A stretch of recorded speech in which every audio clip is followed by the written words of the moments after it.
कक्षा 12 विषय हिंदी की सहायक पुस्तक प्रबोधिनी। उसका पाठ है लक्ष्य एक दृष्टि, यानी लक्ष्य पर एक दृष्टि। पाठ के शब्दार्थ हैं मंडूक कुलीन मेढकों के कुल में स्पर्धा, प्रतियोगिता, सर्वादो सर्वप्रथम, आरूढ़ चढ़ा, लघुकाय छोटे शरीर वाला, निधाय रखकर, नैराश्यपूर्ण मन निराशायुक्त, मनसी मन में, निर्गतानि निकले, उपहासितवंतः हंसी उड़ाई, एकाग्रह स्थिरचित, कर ताड़नेन तालियों से। यानी पाठी का जो शीर्षक है, पाठ के शीर्षक के आधार पर लक्ष्य पर दृष्टि रखते हुए जो व्यक्ति प्रयत्न करता है, प्रयास करता है, वह अवश्य ही सफल होता है। इस पाठ का यही अर्थ है।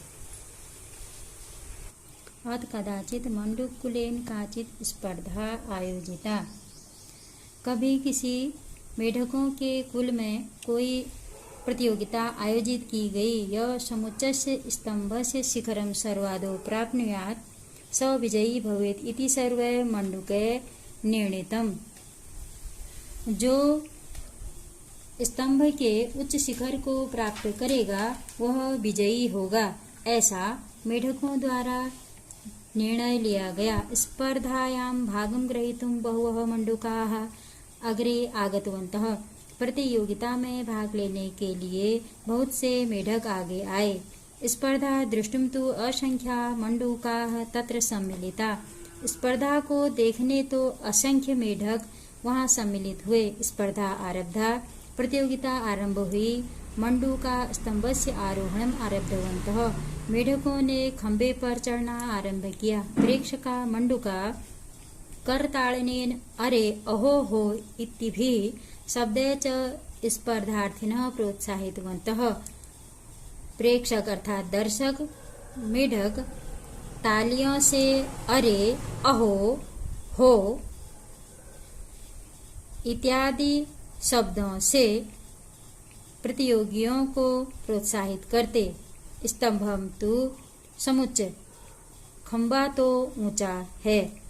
अल्पभागस्य आरोहण मात्रेण एव पतिता अभवन बहुवः। बहुत से तो खंबे के आधे भाग में चढ़ने के बाद ही गिरने लगे। येषां मनोबलं सुदृढ़म् आसीत् ते उत्थाय पुनरपि आरोहण प्रयत्नं कृतवन्तः।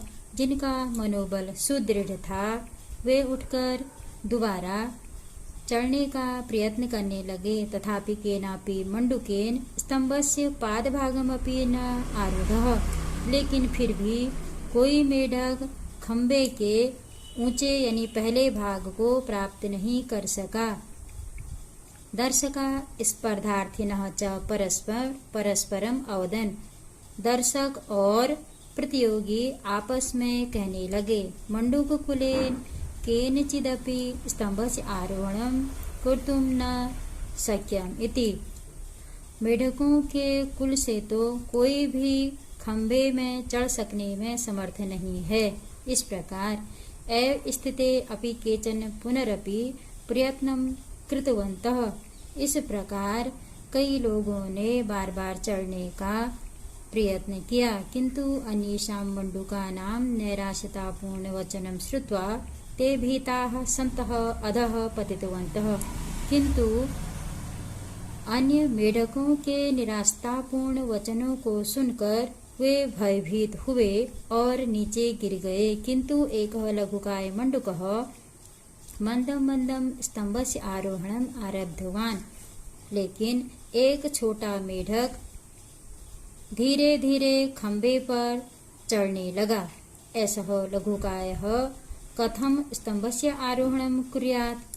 यह छोटा मेढक कैसे खंबे पर चढ़ सकेगा। इति सर्वे उपहासितवन्तः। ऐसा कहकर सभी उपहास करने लगे। अल्पे एव काले स लघुकायः स्तंभस्य मध्यभागं प्राप्नोत्। कुछ ही समय में यह छोटा मेढक खंबे के बीचों बीच पहुंच गया। अये पतिष्यति भवान, अरे आप गिरेंगे। भो किमर्थम एतत् साहसं भवतः, अरे आप यह कैसा साहस कर रहे हैं। अयि भो भवतः प्रयासः व्यर्थः, अरे आपका प्रयास व्यर्थ है, इत्यादीनि वचनानि मंडूकानां मुखात् निर्गतानि। इस प्रकार के वचन मेढकों के मुख से निकल रहे थे। तथापि सः लघुकाय मंडूकः निरंतरम अग्रे अगच्छत्। फिर भी वह छोटी काया वाला मेढक निरंतर आगे बढ़ता गया। सर्वेषु आश्चर्येण पत्सु सह स्तंभस्य अग्रभागम अपि प्राप्नोत्। सभी को आश्चर्य हुआ तब जब वह छोटा मेढक स्तंभ के अग्रभाग में पहुंच गया। एतद् दृष्ट्वा सर्वे आश्चर्येण स्तब्धा। यह सब देखकर सब आश्चर्यचकित हो गए।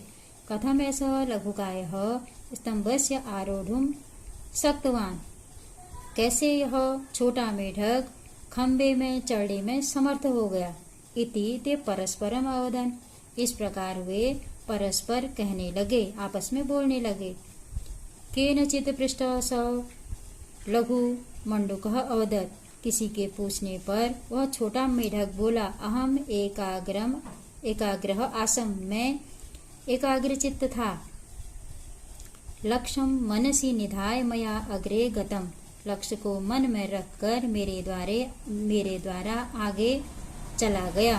एकाग्रता कारणतः मया कस्यापि नैराश्यपूर्णं वचनं न श्रुतम्। एकाग्रता के कारण मेरे द्वारा किसी के निराशापूर्ण वचन नहीं सुने गए, अर्थात मैंने किसी के भी निराशपूर्ण वचनों को नहीं सुना। अन्ये तु तादृशानि वचनानि श्रुत्वा पराजयं प्राप्तवन्तः। अन्य तो उस प्रकार के निराशापूर्ण वचनों को सुनकर पराजय को प्राप्त हुए। लक्ष्यक दृष्टि निरंतरः प्रयत्नः च मम साफल्यस्य कारणम् इति। लक्ष्य पर निरंतर एक दृष्टि और प्रयत्न मेरी सफलता का कारण है। लक्ष्यपते अस्माभिः एकाग्रता अवलंबनीया, इसलिए लक्ष्य के पथ पर हम सबको एकाग्रता आवश्यक है।